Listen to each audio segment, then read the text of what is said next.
Upward of 90% of training content is forgotten in short order, and it rarely leads to sustained behavioural change. Just like most people who buy self-help books don't read them. Now, few of the ones that do read them don't do any of the activities, and fewer still apply those actions once they've finished reading the book. Whether personal goals like New Year's resolutions and lifestyle change, or professional development like training, culture, or process improvement, why do most people in organisations ultimately end up back where they started? Stick around to find out and explore ways that you can support your own personal and professional development.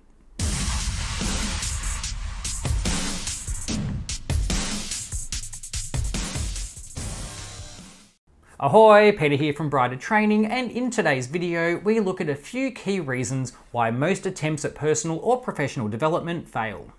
If you find these videos helpful or interesting, please hit like and subscribe, as it really helps us know that we're on the right track and helps us to share educational content with more people.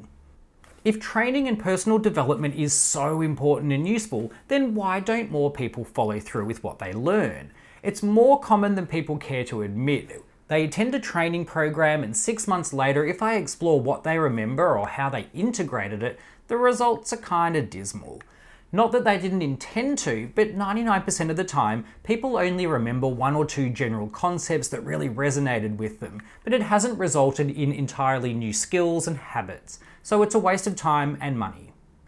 We've covered it in a different video called Stop Wasting Money on Corporate Training, but the key to remember is that genuine learning, and not short-term familiarity or memorization, requires neurological change. And for that you need a heap of elements, including consistency, repetition, safety, stability, and an approach that blends education, psychology, and neuroscience. Learning can be relatively simple, but it's not easy because it requires changing habits, and habits don't take 21 days like the popular myth says. They can take over 300, so learning literally requires brain changing, and that takes time. So theory is fine, even intention may be there, but effort is conscious, difficult, and constant, and it requires support, infrastructure, and the permission for disruption. Simply put, most people or managers don't make the time, they don't want to put in the effort, or they're not willing to support the change and the disruption that it takes. People can't get different results by doing the same thing. However, a new skill and habit development usually results in temporary clunkiness, poorer results, and chaos, and most people aren't willing to go through that process. Most training programs won't include how to integrate it, they'll just provide the concepts and the ideas. Ultimately, there's a reason why there's only a handful of world champions in any given field. It requires commitment and attention to all of these elements. So let's look at 3 of the things that people get wrong that you need to be aware of.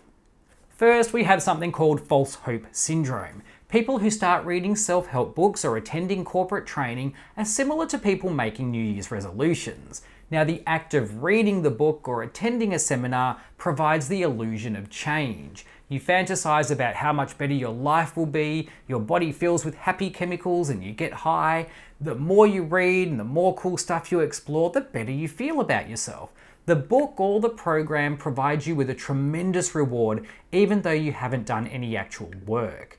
Now, since you've already triggered your reward system, you've really got little motivation left for putting down the book and doing what it says to do. You probably never will, and the same goes for watching videos and for attending training.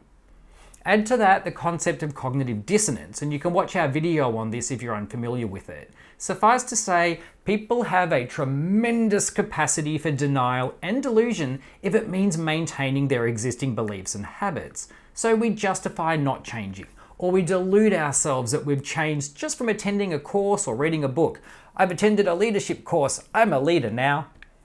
For those exceptions who do follow through and attempt to install new habits, there's roadblocks in their futures as well. Making changes in your life is a hell of a lot harder than fantasizing about them, and it takes repetition and practice and effort. Our willpower and time is limited. When we stumble, and we all do, we'll feel bad, and feeling bad drains willpower even more. The hard work and the effort doesn't produce the same rewards in the brain as fantasizing about it does. In fact, it can really suck. So this isn't having a benefit or fixing anything. Or we might think, I don't have time for this. Or maybe even, I've learnt what I need, I'm better for it now. And we give up. In psychology, they call this problem the false hope syndrome. Usually those who do evolve do so because of a strong need or an intrinsic motivation that was already present prior to the training or the book. Secondly, it's often a case that popular self-help books and training programs suck, and the good ones aren't very popular. With training, the popular ones are the 5-step models, the surveys that tell you your personality, the ones with coloured charts, or standalone sessions with no follow-up, because they're interesting and they're fun and they're shiny and they end. They're the ones usually run by facilitators, not educators, who don't own the long-term change and the integration process necessary for real results, because that stuff is hard. People like to outsource their problems. Fix me with a training session or therapy, for example. While most people will reluctantly attend a training session if they're not so important that the world will stop spinning if they step away from their office job for 3 hours, that is. The moment you say, we will schedule a follow-up session every week for a month, then get ready for the groans and the excuses, because people want a quick fix. Most of the popular training programs and self-help books are written to give you the before mentioned high, not to help you change your life. So they're vague, generalized, relatable, and they read like fiction. About 10% of the content is useful. The rest of it is just anecdotal filler, designed to mimic credibility, but actually it does little beyond just enhancing the fantasy. The reader lives vicariously through the stories or reflect on their own journey, giving them hope and good feelings, and people love to talk about themselves. So anything that people can relate to makes them feel like they're having an epiphany. Meanwhile, self-help and training geared toward actual change are full of instructions and explanations and a long-term commitment. They're boring and they don't get you high. Thus, their market is niche, and they sell relatively poorly, or people don't want to do the work. In short, the main market of people who buy self-help books or employ training aren't people who actually want to improve. They want the fantasy of improvement, or they're the people looking to outsource the work required to get results. Managers who say, put my team through a training program to make them perform better, without recognizing that high performance is a complex, multifaceted, long-term process. Or managers who want to be able to say, I've invested in training for my team. Also, people want simple life hacks, which can change their experience without changing their behaviors. And most training that advocates actual change and accountability aren't popular because people don't want to do the work. The old "we're so busy" excuse from managers is a great one. They wouldn't be so busy if they took the time to grow and develop and learn. And if they supported development within their teams, then there would likely be more efficiency and innovation and skills available, which would free up more time. But it's easier or more admirable to be a martyr, so the training doesn't stick. Finally, change is hard.